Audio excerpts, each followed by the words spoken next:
हमारा चल रहा था प्राथमिक व्यवसाय, प्राथमिक यानी प्राइमरी ऑक्यूपेशन। ठीक है, आज प्राथमिक व्यवसाय के अंदर हमारा टॉपिक है कृषि यानी कि एग्रीकल्चर। ठीक है, कृषि प्राथमिक व्यवसाय में कृषि को महत्वपूर्ण स्थान प्राप्त है। कृषि प्राथमिक व्यवसाय में सबसे अधिक प्रचलित व्यवसाय है। कृषि ने मानव को अस्थायी आवास की सुविधा प्रदान की। कृषि के द्वारा ही विश्व के अंदर भोजन की 71% आवश्यकताएं पूरी होती हैं। अर्थात कहने का मतलब है कि पूरे संसार के अंदर मानव की भोजन की आवश्यकताओं की पूर्ति लगभग 71% पूरी कृषि के द्वारा ही पूर्ति होती है। कृषि विकासशील देशों में एक प्रमुख व्यवसाय माना जाता है। ठीक है, अब देखते हैं कृषि की प्रमुख प्रणालियां अर्थात कृषि के विभिन्न प्रकार। पहला है इसमें स्थानांतरित कृषि। ठीक है, पहला है इसमें स्थानांतरित कृषि यानी कि शिफ्टिंग कल्टीवेशन। ठीक है, स्थानांतरित कृषि कृषि का एक प्रकार है जिसमें एक स्थान पर कृषि करने के बाद उस कृषि में यदि उपजाऊपन की कमी आ जाती है तो उस खेत को छोड़ करके दूसरे स्थान पर कृषि की जाती है और नए खेत तैयार किए जाते हैं, तो उसको स्थानांतरित कृषि कहते हैं यानी कि शिफ्टिंग कल्टीवेशन कहा जाता है। ठीक है, और स्थानांतरित कृषि है वह कृषि का सबसे प्राचीन रूप है। ठीक है, और स्थानांतरित कृषि विश्व के उष्णकटिबंधीय वनों में की जाती है। ठीक है, और स्थानांतरित कृषि आदिम जनजाति के लोगों के द्वारा की जाती है। जो स्थानांतरित कृषि है इसकी प्रमुख विशेषताएं। ठीक है, characteristics of the shifting cultivation. पहला है इसमें पहली इनकी विशेषता है कि इसमें जो बोए गए खेत हैं, ठीक है, उसका जो आकार है वह बहुत ही छोटा होता है। दूसरा है स्थानांतरित कृषि के अंदर पुराने औजारों जैसे कि लकड़ी है, कुदाली है, फावड़ा है आदि औजारों का प्रयोग किया जाता है। नेक्स्ट है इस कृषि के अंदर 2 या 3 वर्षों में भूमि की उर्वरता समाप्त होने पर दूसरी जगह नए खेत बनाए जाते हैं और इस प्रकार की कृषि की जाती है। ठीक है, और इस स्थानांतरित कृषि को भारत के पूर्वी राज्यों में झूमिंग कहा जाता है। ठीक है, भारत के पूर्वी राज्यों में क्या कहता है? झूमिंग। और इसी कृषि को मध्य अमेरिका में मेक्सिको में मिल्पा कहते हैं। मलेशिया व इंडोनेशिया में लद्दाख कहते हैं और वियतनाम में इस कृषि को रे कहा जाता है। ठीक है, नेक्स्ट है स्थानांतरित कृषि विश्व के अमेजन बेसिन, कांगो बेसिन व पूर्वी द्वीप में की जाती है। और स्थानांतरित कृषि विश्व में स्थानीय स्तर पर धान, स्थानीय मोटे अनाज, ज्वार, बाजरा, दालें, तिलहन आदि फसलें पैदा की जाती हैं। रेडी? आदिम स्थायी कृषि। ठीक है, आदिम स्थायी कृषि यह स्थानांतरणशील कृषि का ही थोड़ा विकसित रूप है। स्थानांतरणशील कृषि में धीरे धीरे परिवर्तन हुआ जिससे कि आदिम स्थायी कृषि में परिवर्तन हो गया। आदिम स्थायी कृषि की विशेषताएं। ठीक है, पहली विशेषता है भूमि को साफ करके मिट्टी की जुताई ढंग से की जाती है। दूसरी है उपलब्ध जल का उपयोग सिंचाई के लिए किया जाता है। नेक्स्ट है उत्पादन में वृद्धि के कारण अन्य व्यवसाय भी पनप जाते हैं। कृषि के साथ साथ पशुपालन भी किया जाता है। पशुओं का प्रयोग परिवहन व खेतों में उपयोग में लिया जाता है। ठीक है ना, पशुओं का प्रयोग परिवहन में और खेतों में खेत को जोतते समय किया जाता है। इस प्रकार की आदिम स्थायी कृषि है इसका विस्तार उत्तर पूर्वी भारत में, मलेशिया, इंडोनेशिया, मध्य इंडीज आदि देशों में मिलता है। जीवन निर्वाह कृषि। यद्यपि कृषि की शुरुआत मानव के जीवन निर्वाह के लिए भी हुई थी, लेकिन कृषि मानव के रोजगार का प्रमुख साधन बन गई, जिससे कि भोजन की आवश्यकताओं के अतिरिक्त यह अन्य आवश्यकताओं को भी पूरा करने लगी। ठीक है, तो मैंने आपको बता दिया कृषि की शुरुआत है जीवन निर्वाह के लिए हुई थी, लेकिन यह रोजगार का प्रमुख साधन बन गई, जिससे कि मानव के जीवन की अन्य आवश्यकताओं को पूरा करने लगी। ठीक है, पिछले 100 वर्षों में जीवन निर्वाह कृषि का तेजी से विकास हुआ है। अब हम देखते हैं जीवन निर्वाह कृषि की प्रमुख विशेषताएं। ठीक है, विशेषताएं क्या है? पहली है जीवन निर्वाह कृषि का स्थायी रूप व अनुकूल प्राकृतिक दशाओं वाले क्षेत्र में की जाती है। अर्थात जो जीवन निर्वाह कृषि है वह कृषि का स्थायी रूप है और अनुकूल प्राकृतिक दशाओं वाले क्षेत्रों में की जाती है। नेक्स्ट है जीवन निर्वाह कृषि। जीवन निर्वाह कृषि में जनसंख्या का दबाव अधिक होता है, जिससे कृषि भूमि का गहनतम उपयोग किया जाता है। नेक्स्ट है जीवन निर्वाह कृषि में एक साल में 2 या 3 फसलें ली जाती है। नेक्स्ट है भू जोतों का आकार वह छितरे हुए होते हैं। अर्थात कहने का मतलब हो गया इनके जो खेतों का आकार होता है वह छोटे होते हैं और छितरे हुए होते हैं।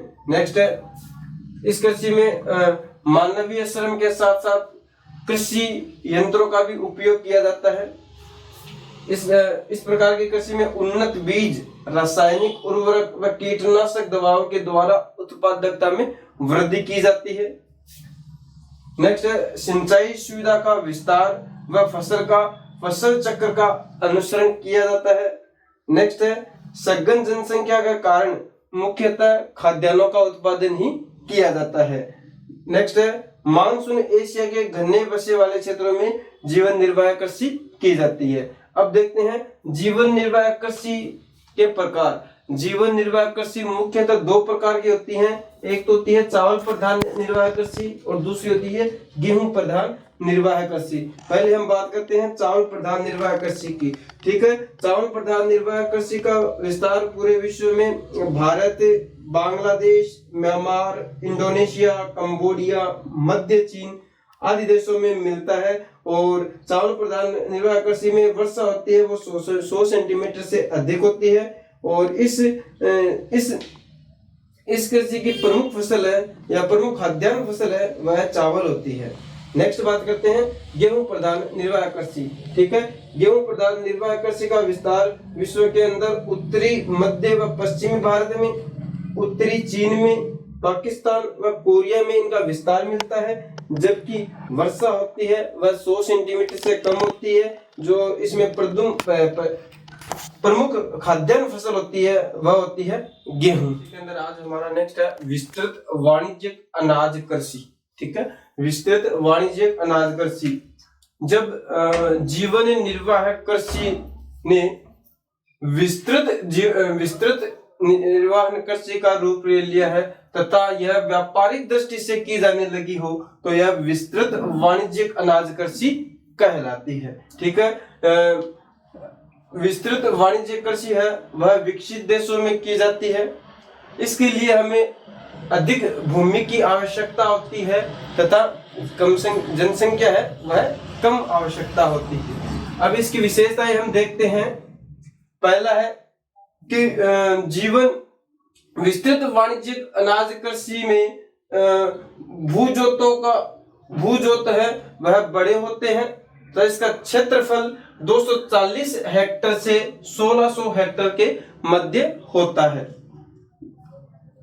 इसमें नेक्स्ट है इसमें खेत तैयार करने तथा समस्त कार्य मशीनों द्वारा किया जाता है, जैसे कि tractor, harvester, thresher, combine, winnower आदि मुख्य यंत्रों के द्वारा इसमें सभी कार्य है वह यंत्र के द्वारा किया जाता है। नेक्स्ट है इसमें इसकी विस्तृत वाणिज्यिक अनाज कृषि की मुख्य फसल है वह गेहूं है। इसके अलावा इसके अंदर जो राई, तिलहन आदि फसलें भी उगाई जाती हैं। नेक्स्ट इसमें खाद्य इस कृषि में खाद्यान्नों को सुरक्षित रखने के लिए बड़े बड़े माल गोदाम बनाए जाते हैं। ठीक है। और नेक्स्ट इसकी विशेषता है इसमें कम मानवीय श्रम का उपयोग किया जाता है। नेक्स्ट है इसमें प्रति हेक्टेयर उपज कम तथा प्रति व्यक्ति उपज अधिक होती है।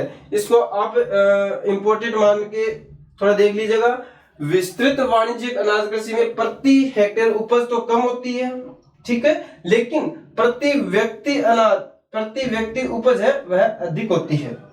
नेक्स्ट है यह कृषि अधिकतर शीतोष्ण कटिबंधीय घास के मैदानों में की जाती है और शीतोष्ण कटिबंधीय घास निम्न प्रकार है। यूरेशिया में शीतोष्ण कटिबंधीय घास को स्टेपीज कहते हैं, उत्तरी अमेरिका में प्रेरीज कहते हैं, ऑस्ट्रेलिया में डाउन्स कहते हैं, अर्जेंटीना में पंपास, दक्षिणी अफ्रीका में वेल्स और न्यूजीलैंड में कैंटाबरी कहते हैं।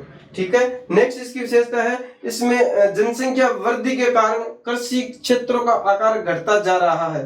ठीक है। और यह इस प्रकार की जो कृषि है वह सभी विकसित देशों में की जाती है। और नेक्स्ट इसकी विशेषता है यह कृषि यंत्रीकृत व उच्च तकनीक पर आधारित होती है। नेक्स्ट है हमारी बागाती कृषि। बागाती यानी कि बागानों में पैदा करने वाली फसलों को बागाती कृषि कहा जाता है। यह भी एक प्रकार की वाणिज्यिक कृषि है जिसका विकास उष्णकटिबंधीय क्षेत्रों में उपनिवेश काल में यूरोपियन लोगों के द्वारा किया गया था। इस प्रकार की कृषि का मुख्य उद्देश्य यह था कि ऐसी फसलें जो कि केवल उष्णकटिबंध में ही पैदा होती हैं उनको उगाना था, क्योंकि ब्रिटेन है वह शीतोष्ण कटिबंध के अंदर आता है, वहां की जलवायु है वह शीतोष्ण कटिबंधीय थी। इसलिए उपनिवेश काल में यूरोपियन लोगों में उष्णकटिबंधीय जलवायु के अंदर पैदा होने वाली फसलों को उगाया और यहाँ से उगा करके उनको ब्रिटेन लेकर के गए थे। ब्रिटेन वासियों ने भारत व श्रीलंका में चाय के बागान, मलेशिया में रबड़ के बागान, पश्चिमी द्वीप समूह इसको इंग्लिश में बोलते हैं वेस्ट इंडीज, ठीक है, पश्चिमी द्वीप समूह में गन्ना एवं केले के बागान लगाए। ठीक है। नेक्स्ट है फ्रांस वासियों ने पश्चिमी अफ्रीका में कॉफी एवं कोको रोपण किया। ठीक है। फ्रांस वासियों ने पश्चिमी अफ्रीका में कॉफी एवं कोको रोपण किया। नेक्स्ट अमेरिका वासियों ने फिलीपाइंस में नारियल व गन्ने के बागान लगाए और इस ब्राजील में कई यूरोपीय देशों ने कहवा के बागान लगाए। याद रख लेना इस बात को, ब्राजील में कई यूरोपीय देशों ने किसके बागान लगाए? कहवा के बागान को ब्राजील के अंदर फजेंडा कहा जाता है। ठीक है ना। आपसे एक क्वेश्चन पूछ लिया जाता है कि ब्राजील के अंदर कहवा के बागानों को क्या कहा जाता है, तो उनको फजेंडा कहा जाता है। फिर देखते हैं हम बागाती कृषि की विशेषताएं। इसकी विशेषताएं क्या होती हैं? पहला है इसमें भारी पूंजी निवेश, उच्च प्रबंध, तकनीकी आधार एवं वैज्ञानिक विधियों की आवश्यकता होती है। अधिक संख्या में श्रमिकों की आवश्यकता होती है। यह एक फसली कृषि है अर्थात इसमें फसलें उगाई जाती हैं। इनसे उद्योगों को कच्चा माल मिलता है, अर्थात जो बागाती कृषि है इनसे हमें उद्योगों के लिए कच्चा माल मिलता है। इसके अंदर इलायची, इस बागाती कृषि के अंदर इलायची, काली मिर्च, गन्ना, रबड़, चाय, कहवा, नारियल, केला, ये क्या है प्रमुख बागाती फसलें हैं। आपसे कई बागाती फसलों के नाम पूछा जा सकता है तो आप इसमें से याद कर लीजिएगा, जैसे कि इलायची, काली मिर्च, गन्ना, रबर, चाय, कहवा, नारियल, केला आदि। विश्व के कई देशों में बागायती कृषि की जाती है, जिनमें से प्रमुख है इंडोनेशिया, मलेशिया, दक्षिणी पूर्वी भारत, दक्षिणी चीन, म्यांमार, कंबोडिया, फिलीपींस, श्रीलंका, मध्य अफ्रीका, ब्राजील, फिजी, क्यूबा व हवाई द्वीप समूह पर बागायती कृषि की जाती है। नेक्स्ट है हमारी मिश्रित कृषि। ठीक है, मिश्रित कृषि वह कृषि होती है जिसमें कृषि कार्य के साथ साथ पशुपालन भी किया जाता है, अर्थात इसके अंदर कृषि की फसलों के साथ साथ पशुपालन भी किया जाता है। ठीक है, यह मिश्रित कृषि है वह अत्यधिक विकसित भागों में की जाती है। कहने का मतलब है विश्व के अत्यधिक विकसित देशों में मिश्रित कृषि की जाती है, जैसे कि उत्तरी अमेरिका के पूर्वी भाग, उत्तरी पश्चिमी यूरोप, यूरेशिया के कुछ भाग एवं दक्षिणी महाद्वीप के शीतोष्ण अक्षांशों वाले भागों में मिश्रित कृषि है वो की जाती है। विशेषताएं, अब इसकी विशेषताएं क्या है? पहली है इसमें फसल उत्पादन एवं पशुपालन दोनों को समान महत्व दिया जाता है। दूसरी है इसमें खेतों का आकार है वह मध्यम रखा जाता है। इसमें प्रमुख फसलें हैं जो है गेहूं, जौ, राई, जई, मक्का, सोयाबीन एवं चारे की प्रमुख फसलें हैं। इसमें फसलों के साथ साथ पशु जैसे कि भेड़ बकरी, सुअर, मवेशी, मुर्गी आदि को पाला जाता है। नेक्स्ट है सस्यावर्तन एवं अंतर फसली कृषि मृदा की उर्वरता को बनाए रखते हैं। ठीक है, नेक्स्ट है इसमें भारी पूंजी निवेश की आवश्यकता होती है। नेक्स्ट है इस मिश्र कृषि को कुशल व योग्य कृषक ही इस खेती को करते हैं। यह कृषि महानगरों के समीप की जाती है। यह इंपॉर्टेंट है, जो मिश्र कृषि है महानगरों के समीप की जाती है। ठीक है, उत्तम कृषि विधियां, उत्तम परिवहन, विश्वसनीय वर्षा से इस कृषि को बड़ी सहायता मिलती है। नेक्स्ट है हमारी दूध कृषि। ठीक है, यह एक प्रकार की विशिष्ट कृषि है। इसमें दूध देने वाले पशुओं के प्रजनन, पशुचारण और नस्ल सुधारने पर विशेष ध्यान दिया जाता है और इसमें जितने भी पशु होते हैं उनकी देखभाल वैज्ञानिक तरीके से की जाती है। इसमें दूध निकालने व उनको परिष्कृत करने का पूरा काम मशीनों के द्वारा किया जाता है। इसमें डेयरी कृषि का कार्य नगरीय व औद्योगिक केंद्रों के समीप किया जाता है। ठीक है, जो डेयरी कृषि है इसका कार्य नगरीय व औद्योगिक केंद्रों के समीप किया जाता है, क्योंकि नगरीय व औद्योगिक केंद्र में दूध और दूध से बने उत्पादों की अधिक मांग होती है, इसलिए आसपास के क्षेत्रों में इसकी खपत हो जाती है। इसलिए डेयरी कृषि का विकास है वह नगरीय व औद्योगिक केंद्रों के समीप किया जाता है। ठीक है, इसमें न्यूजीलैंड, ऑस्ट्रेलिया, हॉलैंड, डेनमार्क, संयुक्त राज्य अमेरिका यानी कि यूएसए में डेयरी फार्मिंग ने एक उद्योग का रूप धारण कर लिया है, अर्थात इन देशों के अंदर दूध कृषि ने एक उद्योग के रूप में स्थापित हो गया है। नेक्स्ट है हमारी ट्रक कृषि। ठीक है, ट्रक कृषि को हम ट्रक फार्मिंग कहते हैं। ठीक है, यह भी एक विशिष्ट प्रकार की कृषि है। इसमें स्पेशली साग सब्जियों की कृषि की जाती है। ट्रक फार्मिंग के अंदर विशेष तौर पर साग सब्जियों की कृषि की जाती है। ठीक है, सर्वप्रथम ट्रक फार्मिंग की विकास या शुरुआत विश्व के अंदर यूएसए यानी कि संयुक्त राज्य अमेरिका के अंदर हुई थी।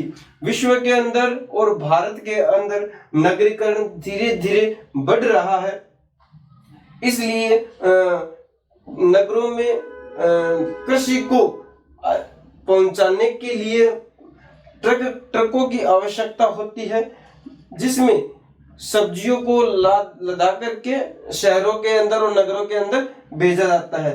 ट्रक कृषि इसको इसलिए भी नाम दिया गया है कि कृषि क्षेत्रों से साग सब्जियां लेकर के नगरों तक की दूरी है वह एक रात में ट्रकों द्वारा दूरी तय की जाती है। कहने का मतलब हो गया कि ट्रक के द्वारा एक रात में कितनी दूरी तय की जाती है, इस आधार पर इस कृषि को ट्रक फार्मिंग के नाम से जाना जाता है।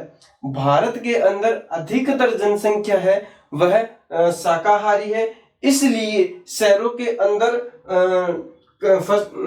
अंदर साग सब्जियों को उपलब्ध कराने के लिए इस कृषि का विशेष महत्व है। इसलिए सभी नगरों और शहरों के अंदर ट्रक कृषि का विकास अधिक हो गया है, जिससे कि यह इसका जो व्यापार है, जो अधिकार जिसका जो व्यापार है वह बढ़ता जा रहा है।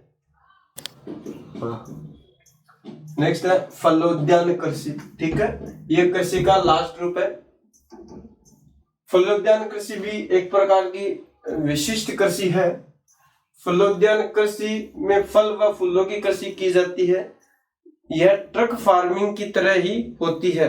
ट्रक फार्मिंग कृषि के अंदर साग व सब्जियों को ट्रकों के अंदर लदा के ले जाया जाता है, जबकि फलोद्यान कृषि के अंदर फल व फूलों को ट्रकों के अंदर लदा करके ले जाया जाता है। ठीक है, फल व फूलों की नगरों के अंदर अधिक डिमांड होती है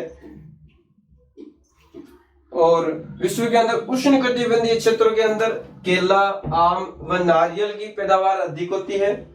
शीतोष्ण कटिबंधीय क्षेत्रों के अंदर सेब और नाशपाती की, भूमध्य सागरीय क्षेत्रों में नींबू, नारंगी, संतरा, अंगूर यानी कि रसदार फलों की अधिक खेती होती है।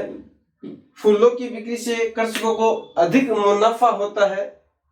ठीक है, जिससे कि कृषक को अधिक मुनाफा होता है, जिससे कि उनको अधिक लाभ मिलता है और इसलिए भारत के अंदर फूलों की कृषि है वो अधिक की जाने लगी है। भारत में गुलाब व गेंदे व अन्य फूलों की अच्छी पैदावार होती है, जो कि भारत के जो भी महानगर हैं और जो कि बड़े बड़े शहर हैं वहां पर फूलों और फलों को ट्रकों में लदा करके आसानी से पहुंचा दिया जाता है। ठीक है, जिससे कि शहरों के अंदर है वह इनकी डिमांड है वह पूरी हो जाती है।